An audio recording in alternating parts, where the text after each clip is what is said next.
এলাহাবাদৰ চুক্তি হয় আৰু এটো ৰাজ্য হিচাপে যাৰ কাৰণে এটো কি কোৱা হয় কি আছিল মুংগেৰ 1760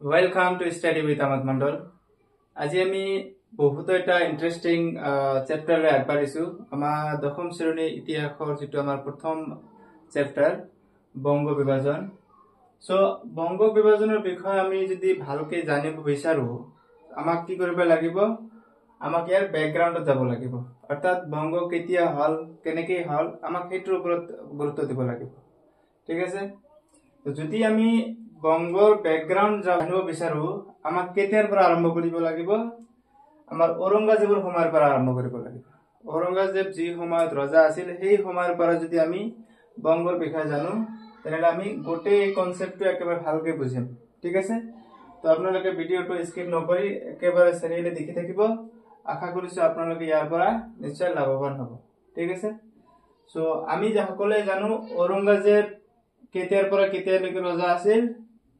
1658 পৰা এমন চনলৈকে তেওঁ কি আছিল মোগলৰ সম্ৰাট আছিল কোন আছিল ঔৰংগজেব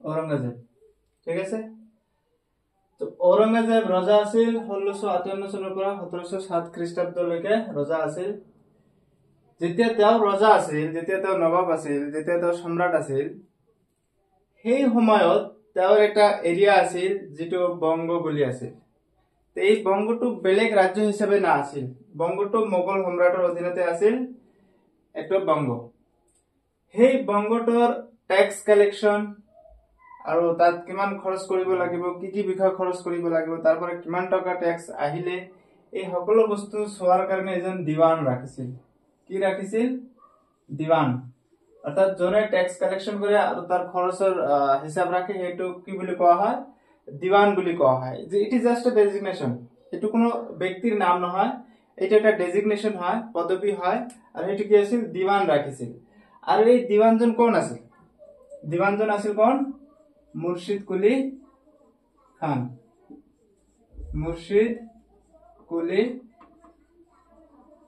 খান এই দিৱানজন কোন আছিল মুৰ্শিদ কুলি খান কেতিয়ালৈকে যেতিয়ালৈকে ঔৰংগজেব ৰজা আছিল কাৰণ ঔৰংগজেবে নিয়োগ কৰিছিল এজন দিৱান আৰু এই দিৱান কোন আছিল মুৰ্শিদ কুলি খান যেতিয়া 1707 খ্ৰীষ্টাব্দত কি হল ঔৰংগজেবৰ মৃত্যু হল ঔৰংগজেবৰ মৃত্যু হোৱাৰ পিছত এখানে ইয়াৰ পৰা ইয়ালৈকে দিয়া আছে অৰ্থাৎ ঔৰংগজেব তেওঁৰ মৃত্যুলৈকে কি আছিল মৃত্যু হোৱাৰ আগলৈকে ৰজা আছিল সম্ৰাট আছিল যেতিয়া 1707 খ্ৰীষ্টাব্দত মোগল সম্ৰাটৰ ঔৰংগজেবৰ মৃত্যু হল মৃত্যু হোৱাৰ পিছত ঠিক ইয়াৰ 10 বছৰ পিছত অৰ্থাৎ আমি যদি ডাইৰেক্ট ইয়াৰ 10 বছৰ পিছত যাও কিমান হ'ব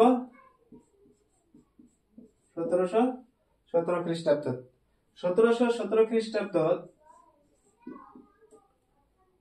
ইয়াৰ আগলৈকে বঙ্গৰ দিৱান কোন আছিল বঙ্গৰ দিৱান কোন আছিল মুৰ্শিদ কুলি খান যেতিয়া 1707 খ্ৰীষ্টাব্দত ঔৰংগজেবৰ মৃত্যু হল মৃত্যু হোৱাৰ পিছত মুৰ্শিদ কুলি খানে কি কৰিলে 1717 খ্ৰীষ্টাব্দত বঙ্গ ৰাজ্য হিচাপে স্থাপনা কৰিলে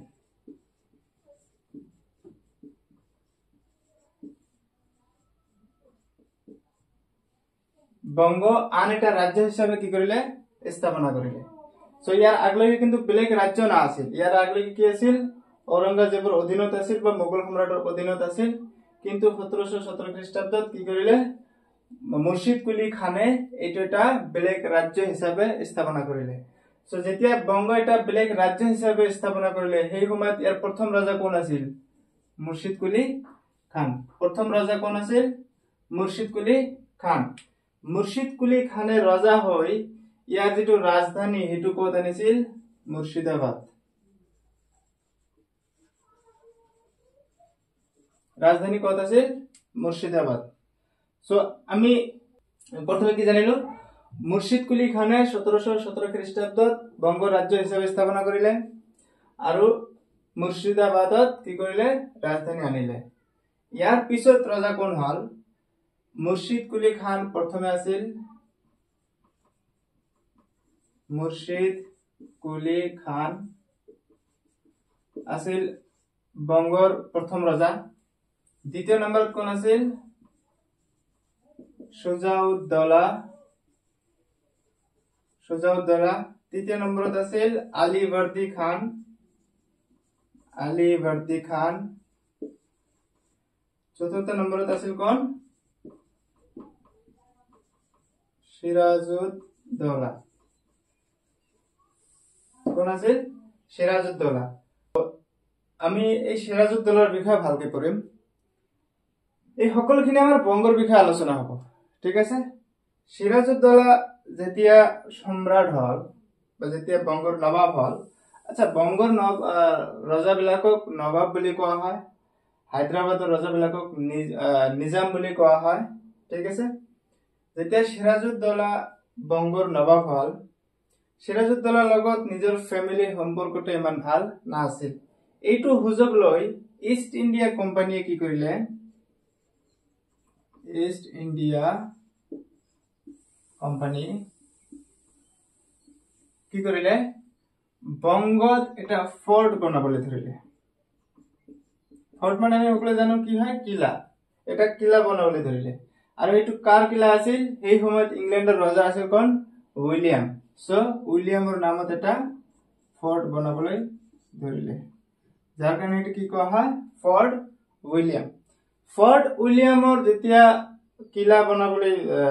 যেতিয়া ফৰ্ট বনাবলৈ আৰম্ভ কৰিছিল, কিন্তু সিৰাজউদ্দৌলা সেইটো কি কৰিছিল? নিষেধ কৰিছিল। কিন্তু এইটো পাৰমিশন কোনে দি গৈছিল? এই ঔৰংগজেবে দি গৈছিল, ঠিক আছে। ঔৰংগজেবে বংগত এটা ফৰ্ট বনোৱাৰ কাৰণে অনুমতি দি গৈছিল, কিন্তু এইটো কাম কেতিয়া আৰম্ভ কৰিছিল? সিৰাজউদ্দৌলাৰ সময়ত। কিন্তু সিৰাজউদ্দৌলা এইটো কি কৰিছিল? নিষেধ কৰিছিল। নিষেধ কৰাৰ পিছত যেতিয়া বংগত সিহঁতে ফৰ্ট বনাবলৈ আৰম্ভ কৰিছিল আৰু তাৰ পিছত যেতিয়া সিৰাজউদ্দৌলা যেতিয়া নিষেধ কৰিলে, তেতিয়া কি কৰিলে? যে ইষ্ট ইণ্ডিয়া কোম্পানীৰ পৰা এই ফৰ্ট যিমানখিনি হৈছিল তাৰ ওপৰতে এটা কি ৰাখিছিল? তোপ বনাইছিল। তোপ কাক কয়? আমি যিটো আমাৰ ডাঙৰ টেংক হয়, ৱাৰত যুদ্ধত যিবিলাক টেংক ইউজ হয় এইবিলাক তোপ কোৱা হয়। তো সেই তোপ ৰাখিছিল। যেতিয়া তোপ বনাইছিল বা তোপ ৰাখিছিল, তেতিয়া সিৰাজউদ্দৌলা দেখিলে যে এইটোতো বেয়া কথা, সিহঁতে বাহিৰৰ পৰা আহিছে, আহি কেনে আমাৰ ফৰ্ট বনাই আছে, আৰু আমি ফৰ্ট বনাত নিষেধ দিয়াৰ পিছত সিহঁতে কি কৰি আছে? তোপ ৰাখিছে, তাতে তোপ বনাইছে। সো কি কৰিব লাগে? আমাক এইটো বন্ধ কৰিব লাগে। তেতিয়া 1756 খ্ৰীষ্টাব্দত কি কৰিলে? সিৰাজউদ্দৌলা নিজৰ সৈন্য সামন্ত লৈ ফৰ্টৰ চাৰিওফালে ঘেৰাও কৰি ইহঁতক আটক কৰিলে। আৰু তাতে সৰ্বমুঠ কিমান মানুহ আছিল? 146। ইয়াতে 146 জন ইষ্ট ইণ্ডিয়া কোম্পানীৰ মানুহ আছিল। আৰু সেই 146 জন মানুহক কি কৰিলে? আটক কৰি সৰু এটা ৰুমৰ ভিতৰত সোমাইছিল। আৰু ইমান ভাৱে এনেকেই সোমাইছিল, সোমাই কেনে সৰু এটা ৰুম আছিল, আৰু সেই সৰু ৰুমত 146 জন মানুহক সোমাই দৰজাটা বন্ধ কৰে ৰাখিছিল। গোটেই ৰাতি এনেকে পাৰ কৰাৰ পিছত অবশেষত তাৰ পৰা মাত্ৰ 20 পৰা 23 জন মানুষ জীয়াই আছিল, ঠিক আছে। 20 পৰা 23 জন মানুষ কি কৰিছিল? জীয়াই আছিল। বাকি সকলোবিলাকৰ মৃত্যু হৈছিল। এই 20 পৰা 23 জন মানুষ যে জীয়াই আছিল, ইয়াৰে মাজত এজন আছিল হৰ্ণবিল। কোন আছিল? হৰ্ণবিল। আৰু এই হৰ্ণবিল কোন হয়? এজন হিষ্টৰিয়ান হয়, যিসকলে ইতিহাস লিখে। তো সেই হৰ্ণবিলে কি কৰিলে? ইংলেণ্ডত উভতি গলে। ইংলেণ্ডত উভতি যাই ইংলেণ্ডৰ ৰজাক জনালে যে কি কৰিছে? বংগৰ ৰজা সিৰাজউদ্দৌলা কি কৰিছে? আমাৰ ইষ্ট ইণ্ডিয়া কোম্পানীৰ মানুহক এনেকে এনেকে এনেকে এনেকে হত্যা কৰিছে। যাৰ ফলত কি কৰিলে? ইংলেণ্ডৰ পৰা সেই সময়ত ইয়াতে ইষ্ট ইণ্ডিয়া কোম্পানীৰ এজন সেনাপতি আছিল কোন? Robert Clive. আৰু এইটো কি হয়? আমাৰ মাদ্ৰাজ হয়। সেই সময়ত কোন আছিল ইয়াতে সেনাপতি? Robert Clive. এই ৰবাৰ্ট ক্লাইভক তেতিয়া ইংলেণ্ডৰ পৰা কলে যে তুমি কি কৰা বংগত যোৱা, কাৰণ বংগত সিৰাজউদ্দৌলা নামৰ এজন ৰজা আছে, তেওঁ আমাৰ এনেকুৱা এনেকুৱা সৈন্যবিলাকক কি কৰিছে হত্যা কৰিছে, সো তুমি কি কৰা বংগত যোৱা, ইয়াৰ প্ৰতিশোধ লোৱা। যেতিয়া ৰবাৰ্ট ক্লাইভে বংগত আহিছিল, বংগত অহাৰ সময়ত আহি দেখিলে যে বংগৰ যি ৰজা সিৰাজউদ্দৌলা, সেই সিৰাজউদ্দৌলাৰ ওচৰত বহুতো সৈন্য সামন্ত আছে আৰু সিহঁতৰ বহুতো কেপিটেল আছে বা বহুতো ধন সম্পদ আছে, আৰু আমি কি কৰিব নোৱাৰিম, সিহঁতৰ লগত যুদ্ধত জয়ী হ'ব নোৱাৰিম। তো সেই সময়ত সিৰাজউদ্দৌলাৰ মুখ্য সেনা কোন আছিল, সেনাপতি কোন আছিল, মুখ্য সেনাপতি আছিল কোন, যদি আমি একটু বেলেগ ভাবে লিখো, তো ইয়াৰ সেনাপতি আছিল মীৰ জাফৰ। ঠিক আছে, ইয়াৰ সেনাপতি কোন আছিল মীৰ জাফৰ। এতিয়া এই মীৰ জাফৰে তেওঁৰ সেনাপতি আছিল, কিন্তু ৰবাৰ্ট ক্লাইভে যেতিয়া ইয়াতে আহিছিল তেতিয়া দেখিলে যে আমি কি কৰিব নোৱাৰিম, যুদ্ধত জয়ী হ'ব নোৱাৰিম। ইয়াৰ কাৰণে কি কৰিলে, মীৰ জাফৰক ৰবাৰ্ট ক্লাইভে হাত কৰি ললে, চক্ৰান্ত কৰি যে তুমি কি কৰা সিৰাজউদ্দৌলাক হত্যা কৰি দিয়া, মই তোমাক কি কৰি দিম ৰজা বনাই দিম। ঠিক আছে, তো ৰবাৰ্ট ক্লাইভ আৰু মীৰ জাফৰে একেলগ হৈ হাত কৰি সিৰাজউদ্দৌলাক হত্যা কৰিছিল। সিৰাজউদ্দৌলাৰ সেনাপতি কোন আছিল মীৰ জাফৰ। মীৰ জাফৰৰ লগত কোনে হাত কৰিলে ৰবাৰ্ট ক্লাইভে। মীৰ জাফৰৰ লগত ৰবাৰ্ট ক্লাইভে হাত কৰি 1757 খ্ৰীষ্টাব্দত, কিমান 1757 খ্ৰীষ্টাব্দত বংগৰ ইয়াতে এটা নদী আছে ভাগীৰথী নদী, আৰু এই ভাগীৰথী নদীৰ ওচৰতে এটা ঠাই আছে, এটা জায়গা আছে যাক কি বুলি কোৱা হয় পলাচী, যাক কি বুলি কোৱা হয় পলাচী। এই 1757 খ্ৰীষ্টাব্দত পলাচী নামৰ ঠাইত ৰবাৰ্ট ক্লাইভ আৰু মীৰ জাফৰে একেলগ হৈ সিৰাজউদ্দৌলাৰ লগত কি কৰে যুদ্ধ কৰে। সিৰাজউদ্দৌলাৰ লগত যুদ্ধ কৰি সিৰাজউদ্দৌলাক সিহঁতে পৰাজয় কৰি দিয়ে, আৰু সিহঁতে কি হয় জয়ী হয়। ৰবাৰ্ট ক্লাইভে তেতিয়া কি হল ইয়াতে জয়ী হল। সো এতিয়া আমাৰ আহিব পাৰে পলাচী যুদ্ধ কেতিয়া হৈছিল 1757 খ্ৰীষ্টাব্দ। ঠিক আছে, এইটো আছিল আমাৰ ফৰ্ট উইলিয়ামত আক্ৰমণ কৰিছিল, আৰু এইটো আছিল আমাৰ পলাচী নামৰ ঠাইত আক্ৰমণ কৰিছিল। আৰু এই আক্ৰমণত কোনে জয়ী হৈছিল ৰবাৰ্ট ক্লাইভে। কিয় জয়ী হৈছিল, কাৰণ ৰবাৰ্ট ক্লাইভে সিৰাজউদ্দৌলাৰ যিটো সেনাপতি মীৰ জাফৰক হাত কৰি লৈছিল, আৰু এইটো কাৰণতে সিৰাজউদ্দৌলাক হাৰ মানিব লগা হৈছিল। পলাচী নামৰ ঠাইত এইটো যুদ্ধ হৈছিল। যুদ্ধৰ পিছত এতিয়া ৰজা কোনে হ'ব আমি সকলোৱে জানো, মীৰ জাফৰক ৰজা বনাইছিল। ঠিক আছে, এতিয়া বংগৰ ৰজা কোন হল মীৰ জাফৰ। বংগৰ ৰজা কোন হল মীৰ জাফৰ। যেতিয়া বংগৰ ৰজা মীৰ জাফৰ হৈছিল, এতিয়া আৰু ৰবাৰ্ট ক্লাইভৰ একো টেনশন নাই, কাৰণ যদিওবা মীৰ জাফৰ ৰজা হৈছে কিন্তু কাৰ অধীনত ৰবাৰ্ট ক্লাইভৰ, কাৰণ ৰবাৰ্ট ক্লাইভে এইটো চালাকি কৰি বুদ্ধি কৰি কি কৰিছিল সিৰাজউদ্দৌলাক হাৰাইছিল। তাৰপিছত এতিয়া যদিওবা বংগৰ ৰজা মীৰ জাফৰ হয়, কিন্তু কাৰ হুকুম অনুযায়ী কাম কৰিছিল ৰবাৰ্ট ক্লাইভৰ হুকুম অনুযায়ী আদেশ অনুযায়ী কাম কৰিছিল। মীৰ জাফৰ ৰজা হৈছিল, সেই সময়ত ৰবাৰ্ট ক্লাইভে এটা কি কৰিলে দস্তক প্ৰণালী লাগু কৰিলে। দস্তক প্ৰণালী, ঠিক আছে, দস্তক প্ৰণালী লাগু কৰিলে। দস্তক প্ৰণালী কি হয়, যে দস্তক প্ৰণালী এটা এক প্ৰকাৰৰ লাইসেন্স হয়, আৰু এই লাইসেন্সৰ জৰিয়তে কি কৰিব পাৰিব ইষ্ট ইণ্ডিয়া কোম্পানীৰ মানুহে বা ইংলেণ্ডৰ যিমানবিলাক মানুহে ভাৰতত আহি বিজনেস কৰিব ট্ৰেড কৰিব সিহঁতক টেক্স দিব নালাগে। তো যিমানবিলাক ইষ্ট ইণ্ডিয়া কোম্পানী বা ইংলেণ্ডৰ মানুহৰ ওচৰত দস্তক আছিল সিহঁতক কি দিব নালাগিছিল টেক্স দিব নালাগিছিল, আৰু ভাৰতীয় বিজনেসমেনসকলক কি দিব লাগিছিল টেক্স দিব লাগিছিল। এইটো এটা বিভাদ সৃষ্টি কৰিছিল।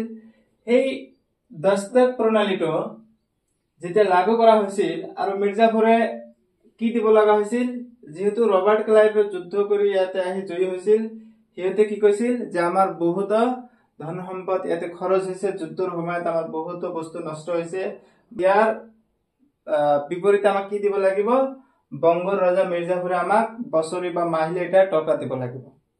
ঠিক আছে, সেই মীৰ জাফৰে তেতিয়া বছৰি বা মাহিলি কি দিব লাগিছিল ৰবাৰ্ট ক্লাইভক মাহিলি বহুত টকা দিব লাগিছিল, আৰু তাৰ লগে লগে কি কৰিলে দস্তক প্ৰণালী লাগু কৰি দিলে। দস্তক প্ৰণালীৰ জৰিয়তে ব্ৰিটিছ সকলৰ বা ইষ্ট ইণ্ডিয়া কোম্পানীৰ মানুহে বিজনেছত এটা ডাঙৰ সুবিধা পাইছিল, কম দামত কিনিছিল, সিহঁতে আকৌ লৈ ইংলেণ্ডত গৈ বেছি দামত বিক্ৰী কৰিছিল। এইটো এটা লাইসেন্স ক'ব পাৰি আমি, যেটো আমাৰ দস্তক আছে। পিছত কি হল, ইষ্ট ইণ্ডিয়া কোম্পানীৰ বা ৰবাৰ্ট ক্লাইভৰ সিহঁতৰ কথা অলপ কম শুনিলে বা বেছি গুৰুত্ব দিয়া নাছিল। গুৰুত্ব নিদিয়াৰ ফলত ৰবাৰ্ট ক্লাইভে দেখিলে যে এতিয়া আমি আৰু মিৰ্জাফৰক ৰজা ৰাখিব নোৱাৰো। কিয়? যে এতিয়া কি হৈছে, মিৰ্জাফৰে এতিয়া আমাৰ কথা শুনা নাই। যদি কথা শুনা নাই তেতিয়াহ'লে আমাক কি কৰিব লাগিব, আমাক এইটো ৰজা চেঞ্জ কৰিব লাগিব। সো তাৰ পিছত কি কৰিলে, মিৰ্জাফৰৰ এজন জোৱাই আছিল, যাৰ নাম আছিল কি মীৰ কাছিম। মিৰ্জাফৰক তেতিয়া কি কৰিলে, অপদস্থ কৰিলে, অৰ্থাৎ সেই পদৰ পৰা ইন্তেকাল হোৱা নাছিল, তেওঁৰ পৰা পদৰ পৰা অপদস্থ কৰি তেওঁক পদৰ পৰা হাঁটাই তেওঁৰ পদৰ পৰা নামাই দি কাক ৰজা বনালে, মীৰ কাছিম। ইয়াৰ পিছৰ ৰজা কোন হব, মীৰ কাছিম। আৰু এই মীৰ কাছিম কোন হয়, মিৰ্জাফৰৰ জোৱাই হয়, son in law হয়। তো মিৰ্জাফৰে যেতিয়া ৰজা বনাইছিল, মীৰ কাছিমক যেতিয়া ৰজা বনাইছিল, মিৰ্জাফৰতকৈ মীৰ কাছিম বহুতো ইন্টেলেকচুৱেল আছিল, বহুতো শক্তিশালী আছিল, তেওঁৰ বহুত বুদ্ধি বেছি আছিল। মীৰ কাছিমে কি কৰিলে, তেতিয়া প্ৰথমে মীৰ কাছিম ৰজা হৈ প্ৰথম পদক্ষেপটো কি লৈছিল, দস্তক প্ৰণালীটো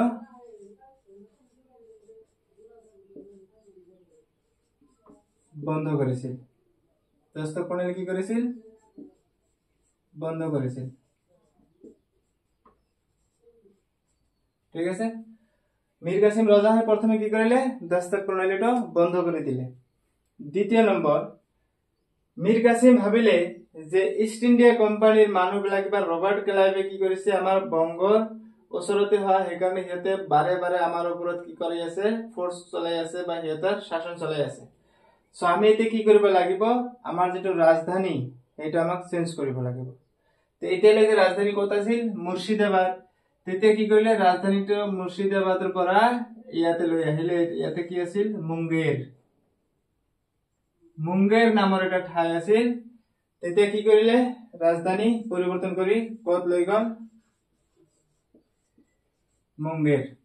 ঠিক আছে, কোনে ললে, মীৰ কাছিমে। কিয় ললে, যে যাতে আমি ইংৰাজৰ পৰা অলপ দূৰত থাকো, আমাৰ কাম কৰাত সুবিধা হয়।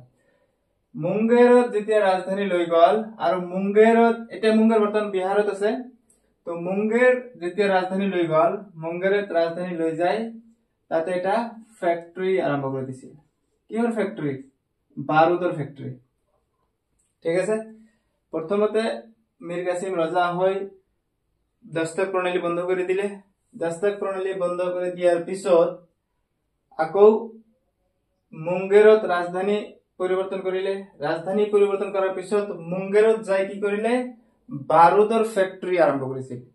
যেতিয়া তাতে গৈ বাৰুদৰ ফ্যাক্টৰি আৰম্ভ কৰিলে, তেতিয়া ৰবাৰ্ট ক্লাইভৰ মাথা ঘূৰি গ'ল যে আমি মিৰ্জাফৰে কথা শুনা নাই কাৰণে আমি কাক ৰজা বনালো, মীৰ কাছিমক ৰজা বনালো। এতিয়া মীৰ কাছিমে তো আমাৰ কথা শুনাই নাই, প্ৰথমে তেখেতে দস্তক প্ৰণালী বন্ধ কৰি দিলে, ৰাজধানী তাৰ পৰা চেঞ্জ কৰি মুংগেৰত বনালে, আৰু তাত এতিয়া কি কৰিছে, বাৰুদৰ ফ্যাক্টৰি বনাই আছে। আৰু যদি সিহঁতৰ হাতত ম্যাক্সিমাম বা বহুত বাৰুদ বা বহুত পিস্তল ৰাইফল হৈ যায়, তেনেহলে কি কৰিব, সিহঁতে আমাৰ এগেইনষ্টত আক্ৰমণ কৰিব। সো আমি কি কৰিব লাগে, এতিয়া আকৌ মীৰ কাছিমক হটাব লাগে। ঠিক আছে, এতিয়া আকৌ মীৰ কাছিমক তাৰ পৰা বন্ধ কৰি বা তাক এই ৰজাৰ পৰা হটাই বেলেগ এজনক ৰজা বনাব লাগে। তেতিয়া আকৌ কি কৰা হৈছিল, আকৌ মিৰ্জাফৰক ৰজা বনোৱা হৈছিল।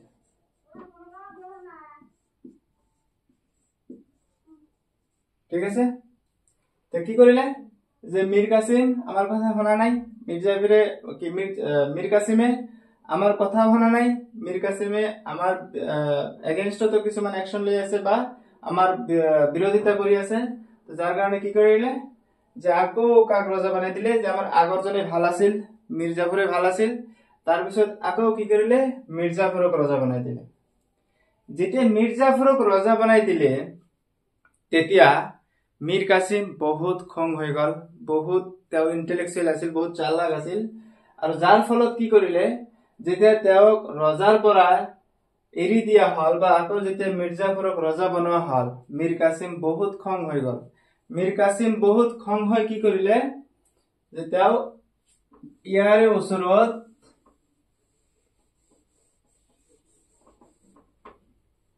এতিয়া কি কৰা হৈছিল, যে বংগৰ ৰজা এতিয়া কোন হল, আকৌ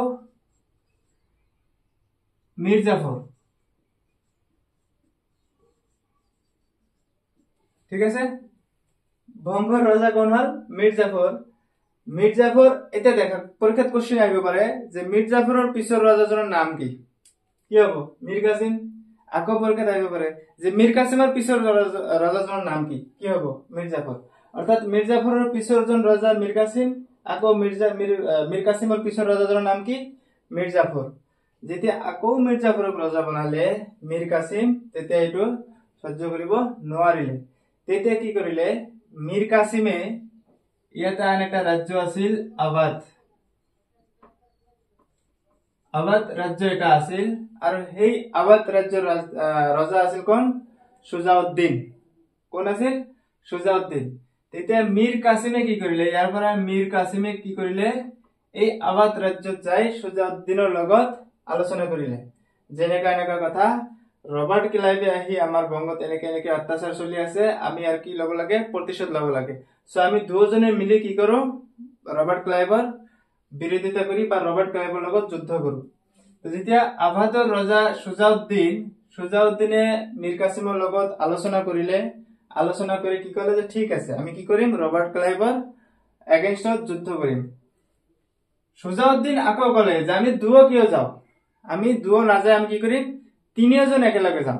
এতিয়া আন এজনক কোনে ললে, ইয়াৰ ওচৰতে কোন আছিল, দিল্লী সুলতানাত বা দিল্লীৰ ৰজা আছিল কোন, মোহাম্মদ শাহ আলম দ্বিতীয়। শাহ আলম দ্বিতীয়। ঠিক আছে, বংগৰ ৰজা কোন হল, মীৰ কাছিম। মানে ইয়াতে যে আহিলে আলোচনা কৰিবলৈ, যুদ্ধ কৰিবলৈ কোন, মীৰ কাছিম, কিন্তু ইয়াতে বৰ্তমান ৰজা কোন, মিৰ্জাফৰ। আৰু কাক ইয়াৰ পৰা হটাই দিয়া হল, মীৰ কাছিমক। মীৰ কাছিম কত গলে, আৱাধৰ ৰজা সুজাউদ্দিনৰ ওচৰত গল। সুজাউদ্দিন আকৌ পৰামৰ্শ কৰিলে যে আমি দুও নাযায়, আমি কি কৰিম, তিনিওজন একেলগে যাম। তিনিওজন কোনে গলে, শাহ আলম দ্বিতীয়। তেতিয়া সুজাউদ্দিন, মীর কাছিম আৰু শাহ আলম দ্বিতীয়, এই তিনিওজনে একেলগে কি কৰিলে, পুৰা এটা প্লান বনালে যে কি কৰিম, আমি ইয়াৰ বিৰোধিতা কৰিম, মীৰ কাছিমক যেনেকুৱা কৰিছে আমি ইয়াৰ বদলা লম। এতিয়া এই তিনিওজনৰ মাজত সুজাউদ্দিন, মীৰ কাছিম আৰু শাহ আলম দ্বিতীয়, তিনিওজনৰ মাজত সিনিয়ৰ কোন আছিল, আটাইতকৈ সিনিয়ৰ আছিল শাহ আলম দ্বিতীয়। যাৰ কাৰণে কি কৰিলে, মীৰ কাছিম, সুজাউদ্দিন আৰু শাহ আলম দ্বিতীয় এই তিনিওজন মিলি যেটো যুদ্ধৰ যেটো নিৰ্দেশনা, যিজনে ডিৰেক্ট কৰিছিল, নিৰ্দেশ দিছিল, তেওঁ কোন আছিল, শাহ আলম দ্বিতীয়। আৰু এই তিনিওজনে মিলি বংগত আহি আক্ৰমণ কৰিবলৈ ধৰিছিল। বংগত তিনিওজনে, ইয়াৰ পৰা দেখা, মিৰ্জাফৰ যেতিয়া ৰজা হল, তেতিয়া কি হৈছিল, মীৰ কাছিম আৰু তাৰ লগত কোন আছিল, সুজাউদ্দিন, আৰু এজন আছিল কোন, শাহ আলম দ্বিতীয়। শাহ আলম দ্বিতীয়, এই তিনিওজনে মিলি কত আক্ৰমণ কৰিব, বংগত। কত আক্ৰমণ কৰিব, বংগত। ঠিক আছে, যেতিয়া এই তিনিওজনে চক্ৰান্ত কৰি, তিনিওজনে পুৰা প্লান কৰি যেতিয়া বংগত আক্ৰমণৰ প্লান কৰিছিল, এইটো খবৰ কোনে পাইছিল, ৰবাৰ্ট ক্লাইভে এইটো খবৰ পাইছিল।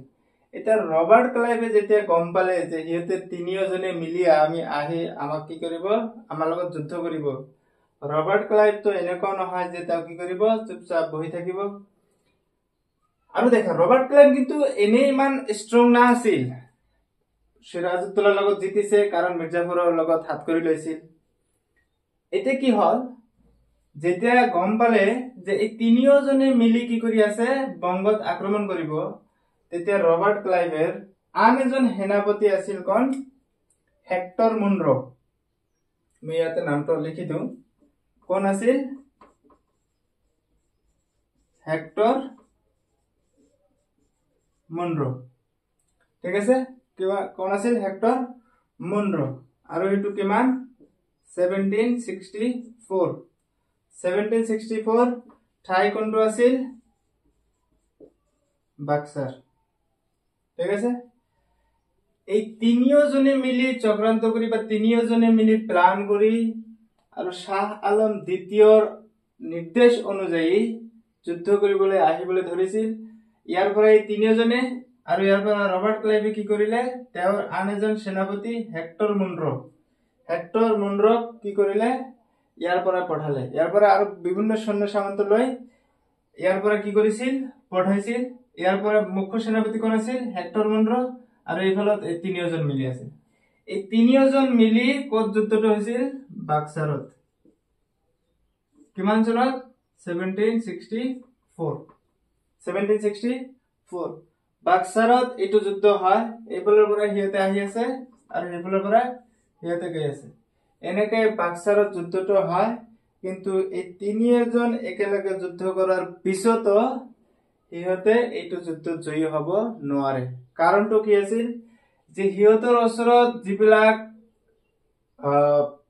যন্ত্ৰপাতি আছিল যিবিলাক অস্ত্ৰ আছিল এই সকলোবিলাক ওল্ড ট্ৰেডিশনৰ হয় কিন্তু ৰবাৰ্ট ক্লাইভৰ ওচৰত একেবাৰে নিউ ট্ৰেন্ডৰ নিউ পিস্তল নিউ টেকনলজিক্যাল বস্তু কিছুমান আছিল সেই টেকনলজিক্যাল আপডেটেড বস্তু লৈ হিয়তে যুদ্ধ কৰাৰ কাৰণে কি হৈছিল এই বাক্সাৰ যুদ্ধত জয়ী হৈছিল হিয়তৰ ওচৰত হিমত কি আছিল আমাৰ তৰৱাল আছিল হেবিলাক আছিল কিন্তু হিয়তৰ ওচৰত কি আছিল পিস্তল আছিল ৰাইফল আছিল হিয়তে দূৰৰ পৰাই ফায়াৰ কৰি কৰি হিয়তে কি কৰিছিল এটো যুদ্ধত হাৰাইছিল যেতিয়া বাক্সাৰত 1764ত এইটো যুদ্ধত ৰবাৰ্ট ক্লাইভৰ সেনাপতি হেক্টৰ মুনৰো জয়ী হল তেতিয়া কি কৰিলে যে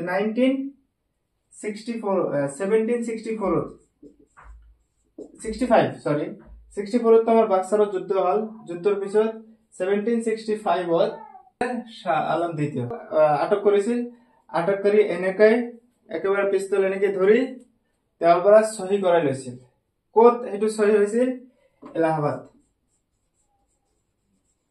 ঠিক আছে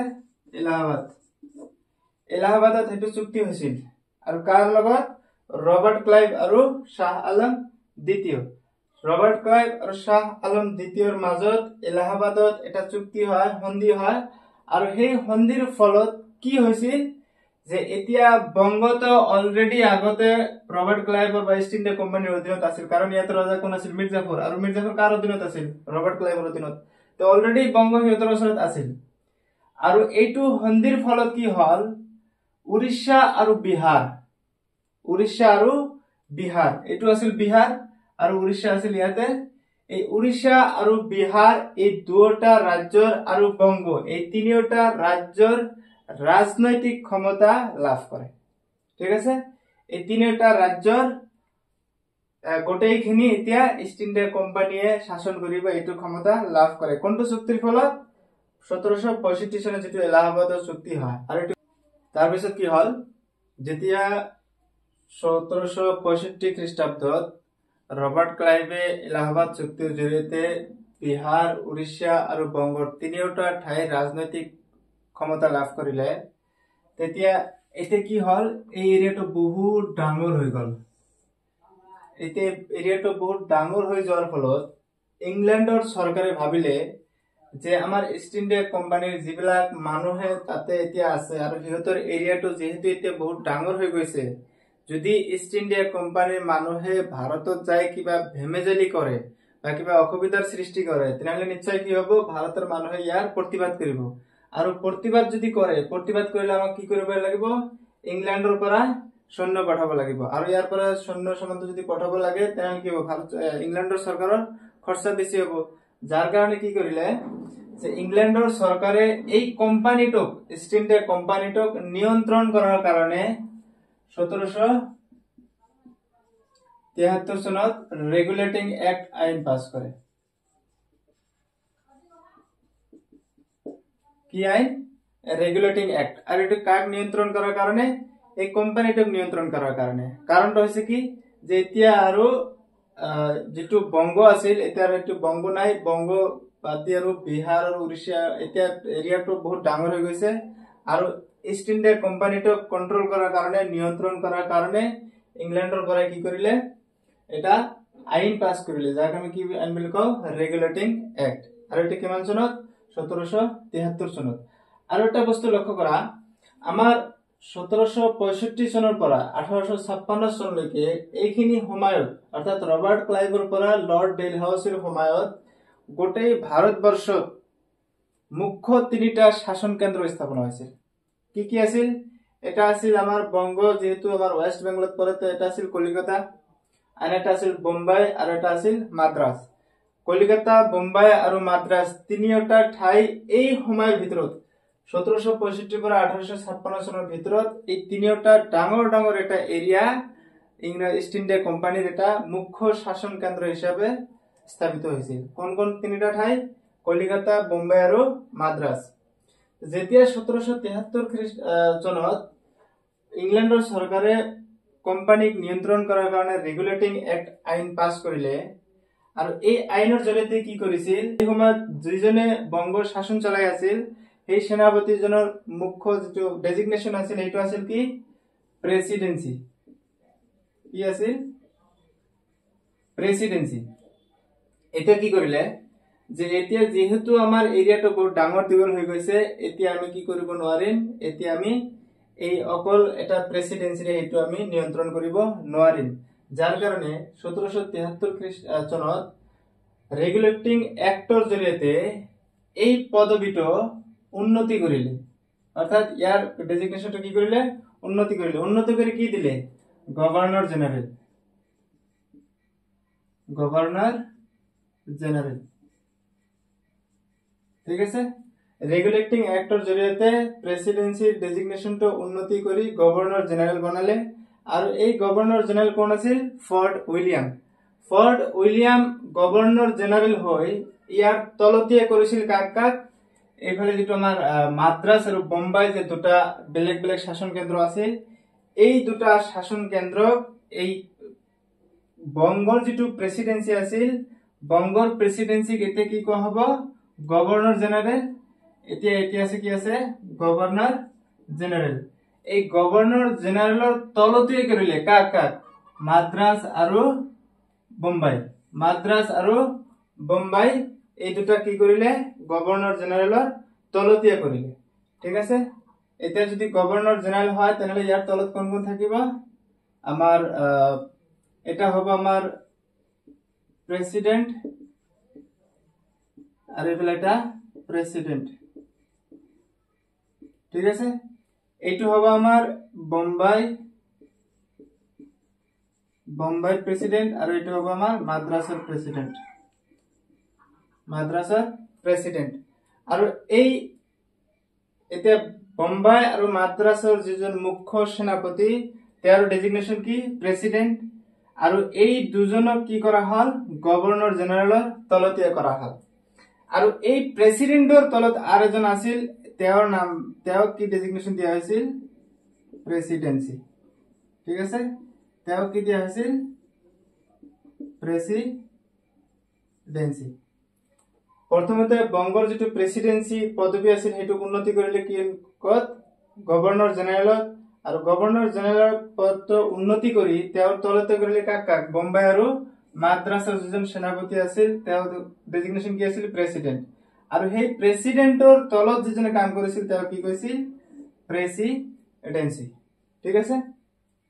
এতিয়া আমি লক্ষ্য কৰো যে ৰেগুলেটিং এক্টৰ জৰিয়তে কি কৰিলে? কোম্পানীক নিয়ন্ত্ৰণ কৰিলে। তাৰ পিছত কি হল, যে এতিয়া আমাৰ বংগটো অলৰেডি বহুত ডাঙৰ হৈ গল, কাৰণ তেতিয়া অকল বংগটো আছিল, এতিয়া বংগৰ লগত আমাৰ বিহাৰ আহিল আৰু উৰিষ্যা আহিল। এতিয়া বিহাৰ আৰু উৰিষ্যা মিলি কি হল? বংগটো এটা বহুত ডাঙৰ হৈ গল। আৰু পিছত কি হল? বংগটো আৰু বহুত ডাঙৰ হৈ গৈছিল। কেনেকৈ? 1765 চনত আমাৰ যেটো এলাহাবাদ চুক্তি আছে, সেই এলাহাবাদ চুক্তিৰ জৰিয়তে বিহাৰ আৰু উৰিষ্যা আৰু বংগ এই তিনিওটা মিলি এতিয়া বংগৰ অধীনত, আৰু এই সকলোখিনি কোনে শাসন কৰি আছিল? ইষ্ট ইণ্ডিয়া কোম্পানী সকলে। তাৰ পিছত আৰু কি হল?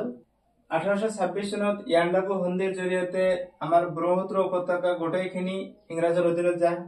1832 চনত কাছাৰ যিটো আছে কাছাৰ ৰাজ্য সেইটো কি হৈছে ইংৰাজৰ অধীনত গৈছিল। 1833 চনত খাচিয়া পাহাৰ যিটো আছে সেইটো ইংৰাজৰ অধীনত গৈছিল। 1835 চনত জয়ন্তীয়া পাহাৰ ইংৰাজৰ অধীনত গৈছিল। এনেকৈ যাওঁতে যাওঁতে কি হল আমাৰ 1843 চনত খামতি ৰাজ্য, চিংফৌ ৰাজ্য আৰু 1854 চনত নগা পাহাৰ এই সকলোবিলাক একেলগ হৈ এতিয়া বংগত এটা বহুত ডাঙৰ এৰিয়া হৈ গল। ঠিক আছে, বংগতে এতিয়া কি হৈ গল বহুত ডাঙৰ এটা এৰিয়া হৈ গল। অলৰেডি আমাৰ 1765ত বিহাৰ আৰু উৰিষ্যা একেলগে আহি গল আৰু তাৰ পিছত 1826, 1832, 1833, 35, 39, 43, 54 এইকেইটা সময়ত গোটেই আমাৰ নৰ্থ ইষ্ট লৈ গল। ঠিক আছে, আমাৰ ব্ৰহ্মপুত্ৰ উপত্যকা, কাছাৰ, খাচিয়া পাহাৰ, জয়ন্তীয়া পাহাৰ, মটক আৰু হতিয়া ৰাজ্য, খামতি ৰাজ্য, চিংফৌ ৰাজ্য, নগা পাহাৰ এই সকলোখিনি কি হৈ গল আমাৰ ইংৰাজৰ অধীনত হৈ গল। এতিয়া যেহেতু সকলোখিনি ইংৰাজৰ অধীনত গল, ইংৰাজৰ অধীনত যোৱাৰ পিছত এই সকলোখিনি কোন কি ৰাজ্য হৈ গল এতিয়া বংগ। আৰু এই ইমান ডাঙৰ এটা বংগ ৰাজ্য গভৰ্ণৰ জেনেৰেলে কি কৰিব নোৱাৰে, অকলে শাসন কৰিব নোৱাৰিলে, যাৰ কাৰণে এইটো এটা কাৰ অধীনত দিয়া হল লেফটেনেণ্ট গভৰ্ণৰৰ ওচৰত দিয়া হল। অৰ্থাৎ আমাৰ গভৰ্ণৰ জেনেৰেলৰ তলত এজন পদবী বনাই দিছিল কোন লেফটেনেণ্ট গভৰ্ণৰ। এতিয়া সেই লেফটেনেণ্ট গভৰ্ণৰে কি কৰিলে যে ইমান এটা ডাঙৰ ৰাজ্য অকলে মানে শাসন কৰাটো সম্ভৱ নহয়। আৰু তাৰ পিছত কি দেখা গল যে 1857 চনত আমাৰ কি হল চিপাহী বিদ্ৰোহ হল। যেতিয়া 1857 চনত চিপাহী বিদ্ৰোহ হল, বিদ্ৰোহ হোৱাৰ পিছত বংগৰ ইষ্ট ইণ্ডিয়া কোম্পানীৰ শাসকসকলে গম পালে যে এতিয়া আৰু আমি কি কৰিব নোৱাৰো, বংগ ইমান এটা ডাঙৰ ৰাজ্য একেলগে ৰাখিব নোৱাৰো, এইটো কি কৰিব লাগে বিভাজন কৰিব লাগে, ভাঙিব লাগে। আৰু কিছুমান কাৰণ আছিল, আমি সেই কাৰণবিলাকো লক্ষ্য কৰিম। তো এইটোই কাৰণ নহয় যে খালি চিপাহী বিদ্ৰোহৰ কাৰণে বংগ বিভাজন হৈছে, আৰু বহুতো কাৰণ আছে, আমি সেইবিলাক কাৰণত আহো। তাৰপিছত কি হল, এইটো হল আমাৰ 1857 চনত চিপাহী বিদ্ৰোহ হল। সেইটো চিপাহী বিদ্ৰোহ বেলেগ এটা পুৰা ডিসকাশন আছে, সেইটো আমি পিছত আলোচনা কৰিম। তাৰপিছত কি হল 1866 চনত উৰিষ্যা যিটো আছিল, উৰিষ্যা কাৰ অধীনত আছিল বংগৰ অধীনত। এতিয়া সেই বংগৰ অধীনত থকা উৰিষ্যাত 1966 চনত কি হল বৰষুণ নোহোৱাৰ কাৰণে সেই ঠাইত খেতি বাতি হোৱা নাছিল, আৰু যাৰ কাৰণে তাত প্ৰায় 10,000 মানুহৰ কি হৈছিল ইন্তেকাল হৈছিল, মৃত্যুবৰণ হৈছিল খাদ্য নোপোৱাৰ কাৰণে। এতিয়া বৰষুণ নোহোৱাৰ কাৰণে উৎপাদন হোৱা নাছিল, কৃষকসকলে খেতি বাতি কৰিব নোৱাৰিছিল, আৰু যাৰ কাৰণে কি হল তাতে প্ৰায় 10,000 মানুহৰ মৃত্যু হল। মৃত্যু হোৱাৰ পিছত সেই সময়ত উৰিষ্যাৰ যিজন সেনাপতি আছিল কোন লৰ্ড নৰ্থব্ৰুক। লৰ্ড নৰ্থব্ৰুকে কি কৰিলে যে এইটো এটা অজুহাত দেখালে। কি অজুহাত দেখালে যে ইমান ডাঙৰ ৰাজ্য এটা এতিয়া আৰু শাসন কৰাটো সম্ভৱ হোৱা নাই, যাৰ কাৰণে লৰ্ড নৰ্থব্ৰুকে কি কৰিলে ইংলেণ্ডৰ চৰকাৰক এটা অজুহাত দেখালে যে এতিয়া আৰু ইমান ডাঙৰ এটা ৰাজ্য শাসন করা সম্ভব নহয়, যার কারণে আপনি কি করক এই বঙ্গটক বিভাজন করে দিয়ক, কিবা এটা দুটা ভাগ করে দিয়ক, যাতে আমার কি হয় শাসন করার সুবিধা হয়। তার পিছত কি করিলে 1874 চনত 6খন জিলা, ঠিক আছে 6খন জিলা আৰু আমাৰ এই ম্যাক্সিমাম ইয়াৰ এৰিয়া যিখিনি আছিল এই সকলোখিনি মিলি ইয়াতে আমাৰ গোৱালপাৰা আছে, কামৰূপ আছে, দৰং আছে, এই সকলোবিলাক মিলি আৰু সেইবিলাক ঠাই মিলি ইয়াতে এটা ভাগ কৰি এটা কি বনালে অসম এটা প্ৰদেশ বেলেগ এটা নাম বনালে। ঠিক আছে, মই ভালকৈ লিখি দি আছো।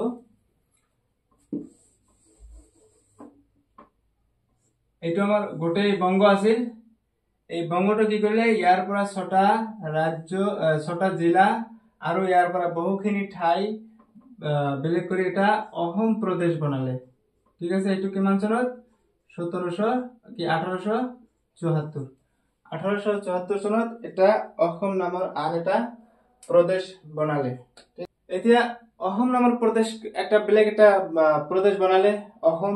এতিয়া সেই অসমখন পৰিচালনা কৰাৰ কাৰণে তাত এটা পদবীর সৃষ্টি করিলে। কি পদবী? মুখ্য আয়ুক্ত। ঠিক আছে, মুখ্য আয়ুক্ত পদবী এটা সৃষ্টি করিলে। আৰু এই মুখ্য আয়ুক্ত পদবী সৃষ্টি কৰি প্ৰথমতে কাক এইটো শাসনভাৰ দিয়া হৈছিল? মুখ্য আয়ুক্ত পদ সৃষ্টি কৰি প্ৰথমে এইটোৰ দায়িত্ব কাক দিয়া হৈছিল? Colonel R.H. কিটিংছ। ঠিক আছে, কৰ্নেল R.H. কিটিংছক এইটো দায়িত্ব ভাৰ দিয়া হৈছিল। আৰু তেওঁ কিমান চনৰ পৰা কিমান চনলৈকে এইটো দায়িত্ব পালন কৰিব? 1874 পৰা 1878 চনলৈকে। এই সময়খিনি তেওঁ কি কৰিছিল? তেওঁ মুখ্য আয়ুক্ত হিচাপে অসম প্ৰদেশখন পৰিচালনা কৰিছিল। ঠিক আছে, তো আজি আমি এই 1874 চনলৈকে যিমানখিনি হল, আজি আমাৰ এইখিনি থাকিব। ভিডিওটো বহুত লম্বা হৈ যায়, নহলে আমি ইয়াৰ নেক্সট ভিডিওত আমাৰ ইয়াৰ পিছৰ কথাখিনি আৰু কোনে প্ৰস্তাৱ দিছিল, বংগক কিয় বিভাজন কৰিব লগা হল আৰু কেনেকৈ বিভাজন কৰিলে, এইখিনি আমি আলোচনা কৰিম। সো যদি আপোনালোকে ভিডিওটো ভাল পায়, মোৰ চেনেলটো সাবস্ক্ৰাইব কৰিব আৰু আগন্তুক এনেকুৱা গুৰুত্বপূৰ্ণ ভিডিও পোৱাৰ কাৰণে আপোনালোকে বেল আইকনটো ক্লিক কৰিব। আৰু যাতে আপোনাৰ বন্ধু বান্ধৱীসকলে এইটো ভিডিওৰ পৰা উপকৃত হ'ব পাৰে, যাৰ কাৰণে বন্ধু বান্ধৱীসকলক শ্বেয়াৰ কৰিব। আৰু যদি আপোনাক ইয়াৰ পৰা কিবা ডাউট থাকে, আপুনি কমেন্টছ কৰি জনাব পাৰিব।